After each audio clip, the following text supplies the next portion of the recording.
आज की इस वीडियो में हम स्टडी करने जा रहे हैं फर्स्ट लॉ ऑफ थर्मोडायनेमिक्स। तो आइए देखते हैं कि फर्स्ट लॉ ऑफ थर्मोडायनेमिक्स क्या होता है। Before studying the first law of thermodynamics let us see the concept of work and heat. तो पहले देखते हैं कि हीट क्या है।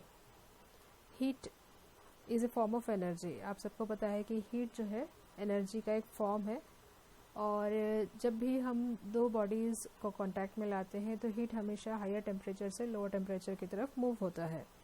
Therefore, it is regarded as energy on move। तो इसके कुछ साइन कन्वेंशंस लिए जाते हैं, उसको हम देखेंगे किस तरह के साइन कन्वेंशंस रहते हैं। अगर हमने इस तरह की एक सिस्टम कंसिडर की जिसमें कि गैशियस मॉलिक्यूल्स या एटम्स हैं, और इसमें इसको अगर आप हीट करते हैं तो हीट जो है इस सिस्टम के अंदर एंटर हो रही है। तो इसके लिए हम कंसिडर करेंगे कि heat is absorbed by the system. तो ये heat absorb by the system is taken as positive. इसको हम ऐसे भी कहेंगे कि Q is greater than 0 in this case. और अगर समझो आपने इस सिस्टम को आइस कूल वाटर में रख दिया तो उस वक्त ये सिस्टम हीट लूज़ करेगी, मतलब कि इस सिस्टम से हीट जो है वो बाहर निकलेगी।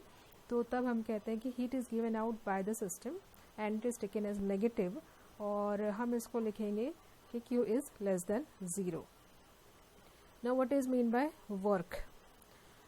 Work is said to be done if suppose we are moving an object by application of force in the direction of the force। तो जैसे कि अगर आपके पास में ये ऑब्जेक्ट है, इसके ऊपर हमने फोर्स अप्लाई किया और ये उसकी इनिशियल पोजीशन है, और फोर्स के एप्लीकेशन के बाद में ये ऑब्जेक्ट को हमने यहाँ तक मूव कर दिया है to the final position B such that there is displacement S।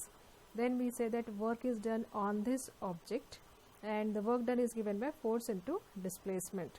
इसको हम एक और एग्जांपल से देखेंगे कि इस ऑब्जेक्ट को, जैसे कि अगर आपके पास कोई बॉक्स है और आप इसको मूव कर रहे हैं तो फोर्स हम इस डायरेक्शन में अप्लाई कर रहे हैं, और इस फोर्स की वजह से ये ऑब्जेक्ट आगे की ओर मूव हो जाएगा। तो इस केस में हम कहेंगे कि when force is exerted on an object which does not move then no work is done on the object, and if it moves then work is done on the object. वैसे यहाँ पर भी आप देखते हैं कि when an object is carried at constant velocity by a force which acts at right angles to the motion, no work is done on the object. क्योंकि यहाँ आप देखेंगे कि ऑब्जेक्ट का फोर्स इस डायरेक्शन में और ऑब्जेक्ट का मोशन इस डायरेक्शन में, तो यहाँ पर भी कोई वर्क नहीं हो रहा। अगर ये इस केस में ऑब्जेक्ट का मोशन होता है तो work is done, if it there is no motion then work is not done. तो इसके भी हम कुछ साइन कन्वेंशंस यूज़ करते हैं। When the work is done on the system, जैसे कि आपने गैशियस सिस्टम ले लिया और उस पर वर्क डन हो रहा है, then it is taken as positive, so work will be positive. If it is done by the system then it is taken as negative, so work is less than 0. Now what does this positive or negative work signify?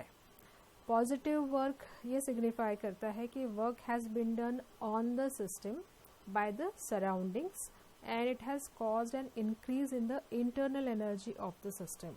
तो अगर work system के ऊपर होता है तो उसकी internal energy बढ़ जाएगी। ऑन द अदर हैंड अगर नेगेटिव वैल्यू होती है वर्क की तो वो ये इंडिकेट करता है कि work has been done by the system, या फिर नेगेटिव वर्क हुआ है सिस्टम के द्वारा। It has contributed to the decrease in the internal energy of the system. तो अगर आप पॉजिटिव वर्क लेंगे तब increase in the internal energy मिलेगी, और नेगेटिव वर्क लेते हैं तो decrease in the internal energy मिलती है हमें। Now what are the units of work? The CGS units of work is ergs, whereas in SI system हम इसको joules लेते हैं, और इसको इस तरह से इक्वालेंट मानेंगे हम। 1 joule will be taken as 10⁻7 ergs, या फिर इसको 1 न्यूटन मीटर के तरह भी लिख सकते हैं, या फिर आप इसको 1 kg मीटर स्क्वायर पर सेकेंड स्क्वायर लिखेंगे। ये जो वर्क है दो तरह के होते हैं थर्मोडायनेमिक सिस्टम में। एक तो है प्रेशर वॉल्यूम वर्क और दूसरा होता है electrical work. Now let us see what is mean by the pressure volume work.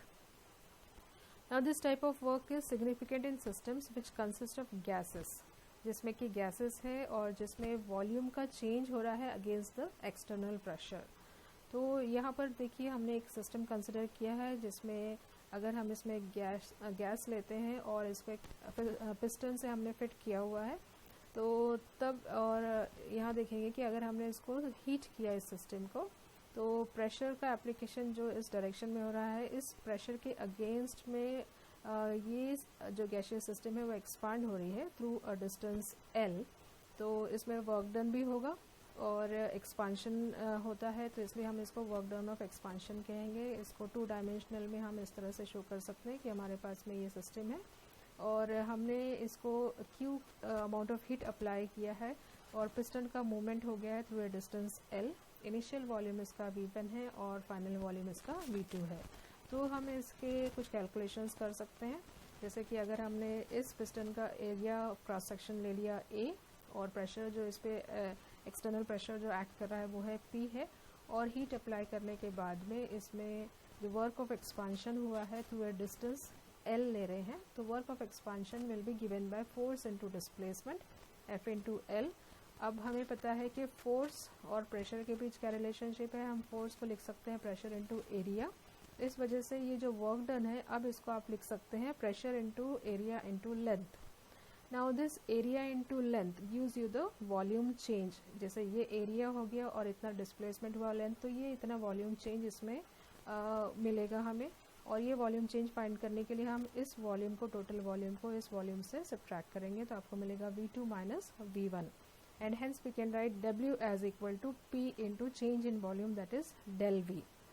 अब ये जो एक्सपांशन हुआ है, इस एक्सपांशन के दौरान work is done by the system and ये चेंज इन वॉल्यूम जो है del V V2 minus V1, ये आपका पॉजिटिव रहेगा।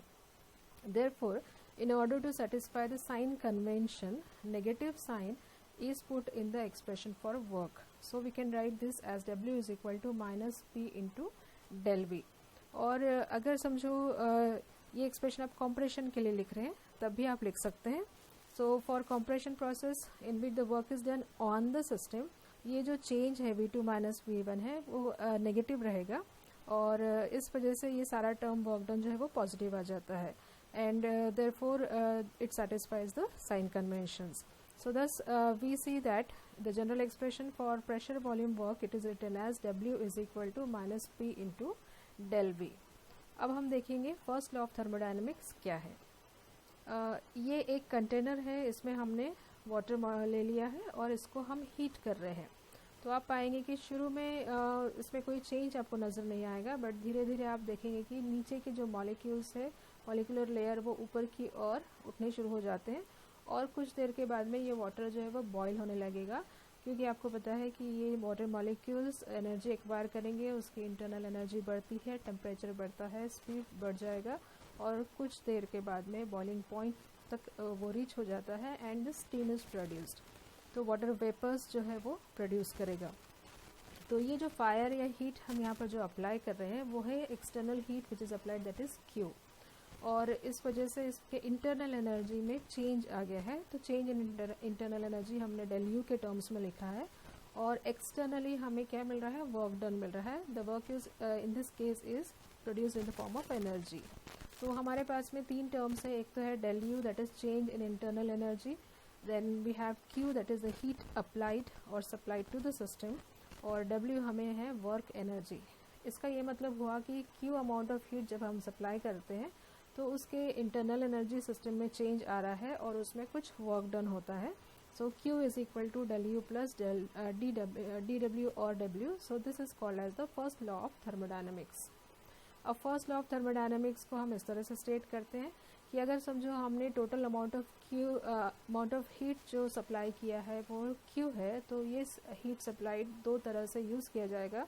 एक तो उसकी इंटरनल एनर्जी सिस्टम की चेंज होती है, इंक्रीज़ होती है या फिर डिक्रीज़ भी हो सकती है, और दूसरा जो है उसमें एक्सटर्नल वर्क डन होता है। तो हम इसको ऐसे लिखेंगे, Q is equal to U2 minus U1 that is change in internal energy plus W। कुछ जगह आप देखेंगे इसको चेंज इन इंटरनल एनर्जी के टर्म्स में भी लिखा जाता है, del U is equal to Q plus W के टर्म्स में भी लिखते हैं। एंड द साइन कन्वेंशन की वो वर्क डन है पॉजिटिव है या नेगेटिव है, इंटरनल एनर्जी चेंज पॉजिटिव है या नेगेटिव है, heat is supplied to the system या फिर taken out from the system, इसके बेसिस पे ये एक्सप्रेशन जो है वो दिया जाएगा।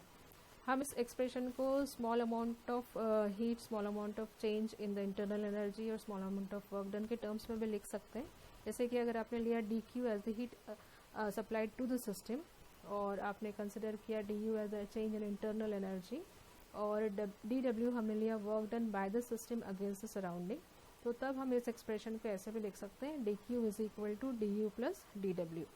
और इस एक्सप्रेशन को differential form of first law of thermodynamics कहा जाता है। फॉर वेरी स्मॉल चेंजेस, इससे भी अगर छोटे चेंजेस है तब हम इसको लिखेंगे डेल के टर्म्स में del Q is equal to D you plus del W delta W. और इसमें डेल क्यू और डेल डब्ल्यू ये परफेक्ट डिफरेंशियल्स नहीं है, जबकि डी यू जो है ये परफेक्ट डिफरेंशियल है, बिकॉज हमने इसके पहले के लेक्चर्स में भी देखा था कि U is a function of the state of the system.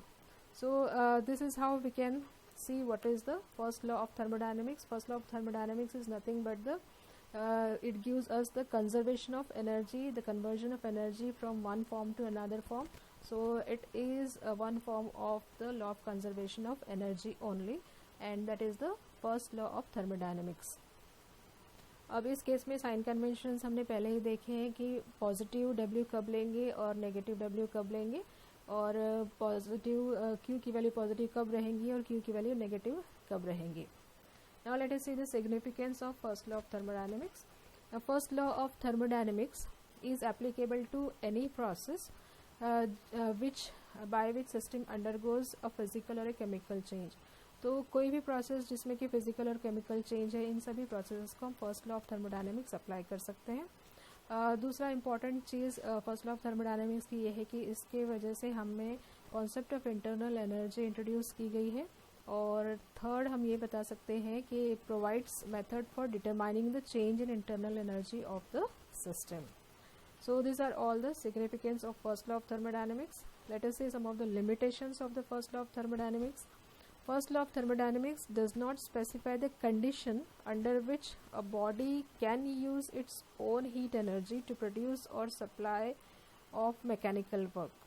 इसका ये मतलब होता है कि first law of thermodynamics does not specify whether any particular process in nature is actually possible. एक particular process हो सकता है या नहीं हो सकता है, ये चीज़ हमें first law of thermodynamics से नहीं पता चलती है।